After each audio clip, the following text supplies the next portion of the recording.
Hi, this is Jason from Horrific Nightmares, and we all know what day it is. Slashback Saturday. Now, this is the challenge that my very good friend Joe the Horror Man created, and where we watch a slasher film during the week with a certain theme, and we do a review.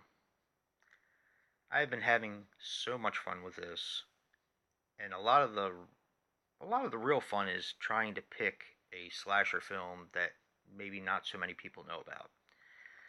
That is not the case this week.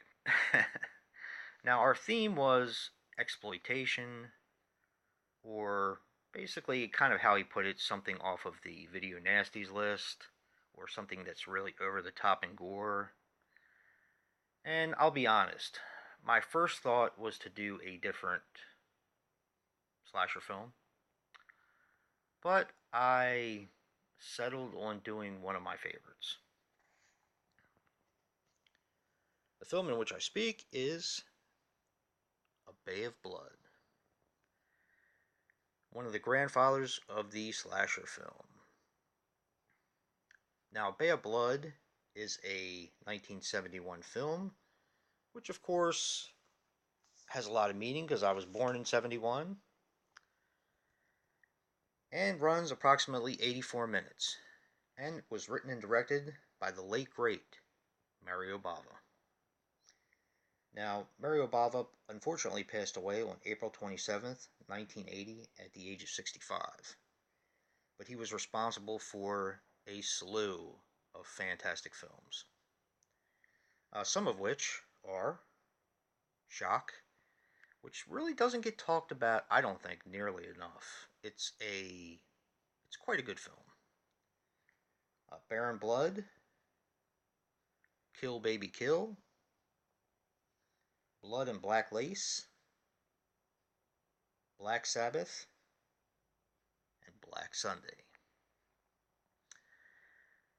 Now, I've seen quite a few Mario Bava films. I haven't seen them all, um, which is why I'm going to say A Bay of Blood is my favorite that I've seen of the Mario Bava films. Now, this, of course, has two alternate titles, one of which is Carnage, and the other I kind of think they should have went with because I just love the title, and that is Twitch of the Death Nerve. I just think that is so cool. Such a fantastic title for a film. Now, I'm not going to really get into the actors that were in this film. I'm going to basically, I don't want to butcher their names. I think they deserve better than that. What I'm going to do is I'm going to go straight into the brief synopsis on the film, which is when Countess Frederica is murdered in her isolated mansion, a battle for her valuable property around the bay ensues.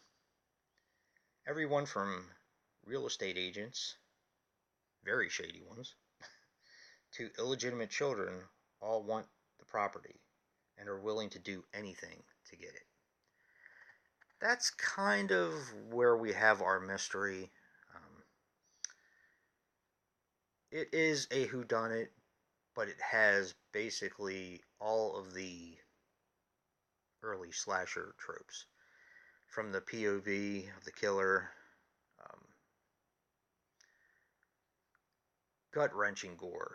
I mean, for 1971, the gore in this movie is awesome. Definitely one of my favorites. Now, some interesting things about this film. Friday the 13th, Part 1 and 2, which are some of my favorite slashers, pay homage to this film by lifting kills from the first two films. I'm not going to say which ones they are, but if you do watch this film, or if you've seen it, you should pretty much know what they are. Another thing that I thought was quite interesting is Mario Bava deeply regretted the part with the bug being pinned, the live bug that was pinned, because one of them is um, like a bug catcher, one of the people in the film. And the bug is alive and it has the pin through it so he can study it or do whatever he does to it. And he deeply regretted that, which I thought was pretty fascinating when you're making such a violent, gruesome film. And another thing that I thought was really interesting is this was Mario Bava's favorite film that he made. It's definitely my favorite film that he made, too. So, um, yeah, this is. I wanted to say that Silent Night, Bloody Night was one of the very first slashers, and it is. I mean, it was released in '72, I believe, if I'm not mistaken. It was filmed earlier than that, but that also has a lot of the